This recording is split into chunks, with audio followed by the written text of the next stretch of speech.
Hello, আসসালামু আলাইকুম। সবাই কেমন আছেন? আশা করি সবাই ভালো আছেন। আলহামদুলিল্লাহ, আমিও ভালো আছি। তো বরাবরের মতো আজকে অনেক ভয়ংকর একটি গল্প নিয়ে আসি। সবাই গল্পটি উপভোগ করবেন। আর যারা আমাকে গল্প পাঠাতে চান, তারা অবশ্যই আমাকে গল্প পাঠাবেন। আমার ইমেইল রয়েছে। ইমেইলে আপনারা গল্প পাঠাতে পারেন। তো চলুন শুরু করা যাক। আক্কাসের সংসার চলে মাছ ধরে। গ্রামের নির্ভীক জেলে নামে বেশ সুনামর। কিছুদিন হলো বিয়ে করেছে। নতুন বউয়ের শ্বশুরবাড়ি মন টিকছিল না। আর টিকবে বা কিভাবে? একে তো বয়স কম, তারপরও আবার অপরিচিত পরিবেশ। আক্কাসের মা আকাশকে ডেকে বলল, বাপরে, মায়াটা ছোট, সবকিছু মানায় নিতে সময় লাগবো। যা কয়েকদিনের জন্য ওরে বাপের বাড়িতে রাইখা আয়। মনটা ভালো হলে আবার নিয়ে আসিস। দুপুরে খেয়েই রওনা হলো আক্কাস নতুন বউ নিয়ে। নিজের নৌকায় বউরে তুলে নিজেই বইটা হাতে চলাৎ চলাৎ নৌকা বাইতে লাগলো। ৩-৪টা গ্রামের পরেই ওর শ্বশুরের গ্রাম। কিন্তু সমস্যা হলো, গ্রামের অনেক ভেতরে আক্কাসের শ্বশুর বাড়ি। নৌকা থেকে নেমে প্রায় ৩ কিলোমিটার পথ হাঁটতে হয়। তবে দিনের বেলায় ভাগ্য ভালো থাকলে মাঝে মাঝে ভ্যান পাওয়া যায়। বিয়ের পর এর আগে মাত্র ২ বার এসেছে। দিনে এসেছে, দিনে ফিরে গেছে। কখনো রাত করেনি। কিন্তু আজ পৌঁছাতে সন্ধ্যা নেমে এলো। নতুন জামাই এসেছে বলে শাশুড়ি কিছুতেই না খেয়ে যেতে দেবে না। রান্না বান্না, খাওয়া দাওয়া ও খোশ গল্পেই কেটে গেল অনেক সময়। এশার আজান দিয়েছে, তাও প্রায় ঘন্টা ৩ আগে। আক্কাস উঠল ফিরবে বলে, কিন্তু আক্কাসের শ্বশুর কিছুতেই ছাড়বে না। মাঝখানের ১ কিলোমিটার পথ নাকি খুব খারাপ, ভূতের নাকি খুব উপদ্রব। রাতে কোনো পথিক একা সে রাস্তা দিয়ে গেলে সকালে তার লাশ হয় বটগাছে ঝুলতে দেখা যায়, নয় হয়তো ক্ষেতের কিনারায় পাওয়া যায়।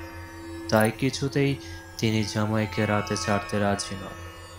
এদিকে আক্কাস নাছোড়বান্দা, ও যাবেই। হাতে যা টাকা ছিল তা দিয়ে কিছু মিষ্টি মন্ডাই নিয়ে শ্বশুর বাড়ি এসেছে। আজ রাতে মাছ না ধরলে হয়তো কাল বাড়িতে চুলা জ্বলবে না। বাড়িতে মা আর ছোট বোনের উপোস কাটাতে হবে। যা হবার হবে, তবুও আজ রাতেই ওকে ফিরতে হবে। শ্বশুরকে বুঝিয়ে বলল যে ভূত ওর কিছুই করতে পারবে না, কারণ ভূত তাড়ানোর উপায় ওর জানা আছে। আক্কাসের শ্বশুর বুঝতে পারল জামাইকে আটকানো যাবে না, তাই বলে দিলেন প্রায় ১ কিলোমিটার পথ পার হতেই যে বট গাছের মোড় আছে, তার থেকে বেলগাছ অবধি প্রায় ১ কিলোমিটার পথ খুব খারাপ। বেলগাছটি পার হতেই পারলেই আর কোনো চিন্তা নেই। আক্কাস শ্বশুর বাড়ি থেকে বিদায় নিয়ে রওনা হলো বাড়ির উদ্দেশ্যে। বটগাছের মোড়ে বেশ কিছুটা দূর থেকে থমকে দাঁড়ালো। আকাশে রূপালি চাঁদটি আর আলো ছড়াচ্ছে, তবুও বিশাল বটগাছটির আশপাশ ঘোর অন্ধকার। লুঙ্গির গাঁটিতে গুজে রাখা দেশলাই বক্স আর বিড়ি বের করে হাতে নিয়েই দেখলো মাত্র ৩টা বিড়ি অবশিষ্ট আছে। এই ৩টা বিড়ি ধরিয়েই এই ১ কিলোমিটার পথ পাড়ি দিতে হবে। একটা বিড়ি ধরিয়ে বাকি ২টা আর দেশলাই আবার লুঙ্গির গাঁটে গুজে রেখে পা চালালো। বটগাছটি পার হতে পেছন থেকে ক্ষণ ক্ষণ গলায় কে যেন ওর নাম ধরে ডেকে উঠল, আক্কাইসা, ওই আক্কাইসা। আক্কাস থমকে দাঁড়িয়ে যেই ঘাড় ঘোরাবে, অমনি শ্বশুরের সতর্কবাণী মনে পড়ে গেল, খবরদার বাজান, যেই ডাকুক না কেন পিছনে ফেরা তাকাইবা না। ওরা বড়ই বজ্জাত, আপন মানুষের গলায়ও ডাইকা উঠে। আকাশ আর পিছন ফিরে তাকায় না, বরং হাঁটার গতি আরো বাড়িয়ে দেয়। হাঁটতে হাঁটতে এক সময় মনে হলো ওর পাশের গাছপালাগুলি ডাল দুমড়ে মুচড়ে কেউ ওর সাথে সাথে এগিয়ে চলছে। এবার কেউ একজন ওর পাশ থেকেই ডেকে উঠল, আকাশা, ওই আকাশা, শুনছস না?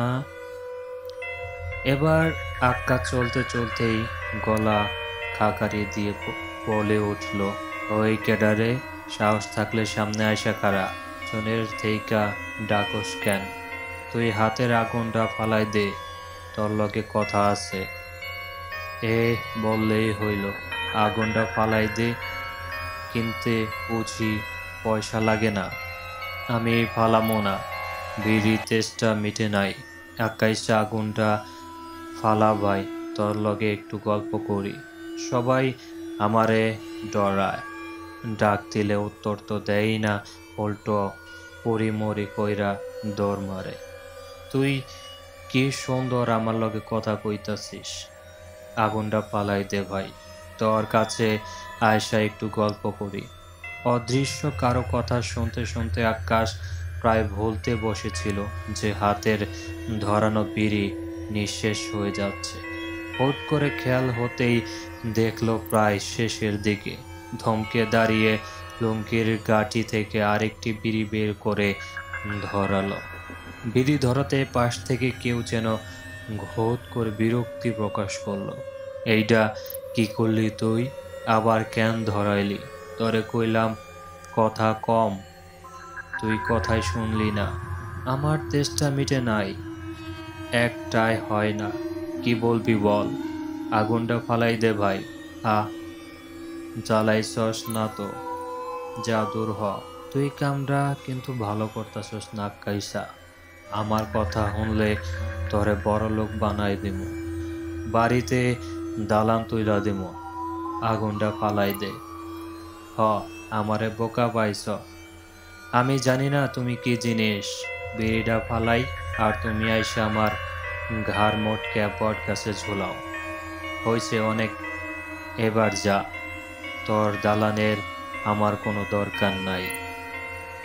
আকাশ এমনই সময় খুব দ্রুত হাঁটতে পারে, 1 কিলোমিটার ওর কাছে কিছুই না। কিন্তু আজকে এত জোরে হেঁটেও ওর কেন জানি মনে হচ্ছে পথ শেষ হচ্ছে না। এদিকে হাতের দ্বিতীয় বিড়িটাও প্রায় শেষের পথে। হাতের জ্বলন্ত বিড়ির দিকে তাকিয়ে কিছুটা বিরক্ত প্রকাশ করলো। ধ্যাত, আজকে বিড়িগুলাও যেন তাড়াতাড়ি পুইরা যাইতেছে। 3 নম্বর বিড়ি জ্বালিয়ে আকাশ আরো জোরে পা চালালো। ওর চোখের সামনে বুড়িমা আর ছোট বোনটার অসহায় ক্ষুধার্ত চেহারা ভেসে উঠল। ও ছাড়া ওদের মুখে অন্ন তুলে দেওয়ার কেউ নেই। আজ ওর কিছু হয়ে গেলে মা বোনের না খেয়েই মরতে হবে, না যে করেই হোক ওকে বাঁচতে হবে। আরো জোরে পা চালালো। ওই তো দূরে বোধ হয় বেলগাছটি দেখা যাচ্ছে। চাঁদের আলোয় পথ চলতে তেমন সমস্যা হয় না ওর, আর রাতে চলাচলের অভ্যাস আছে। আরো জোরে পা চালালো। এদিকে হাতের শেষ বিড়িটিও প্রায় শেষের পথে। ওর পা চালানোর সাথে পাল্লা দিয়ে পাশের গাছপালাগুলি দ্বিগুণ জোরে আলোড়িত হচ্ছে। বেলগাছটি পেরিয়ে আসতেই মনে হলো বেলগাছে বিশাল ঝড় উঠেছে। ডালপালাগুলি মরমর করে কেউ যেন ভেঙে ফেলছে। তার সাথে কেউ যেন প্রচণ্ড ক্রোধে ফেটে পড়ে বলে উঠল, আজকের মতো বাইসা গেলে আক্কাইসা, আর যদি কোনোদিন তোরে বাগে পাই তো জানে আইরা পালামো। আকাশ বড় করে শ্বাস নিয়ে এবার ঘাটের পথে চলতে লাগলো। বুঝতে পারলো বড় বাচ্চা বেঁচে গেছে। জিনিসটা আর যাই হোক সুবিধার ছিল না, এটা তার হুমকি থেকে বেশ বুঝতে পেরেছিল আক্কাস। সেদিন মাছ ধরে বাড়িতে পৌঁছে আক্কাস সিদ্ধান্ত নিল আর রাতের বেলায় কোনোদিন শ্বশুর বাড়ি ওই পথে পা দেবে না। দিনে যাবে আর দিনেই ফিরে আসবে। তো বন্ধুরা, গল্পটি আজকে পর্যন্তই। গল্পটি কেমন হলো সবাই অবশ্যই কমেন্টসে জানাবেন। তো বন্ধু হয়ে পাশে থাকবেন। ধন্যবাদ সবাইকে।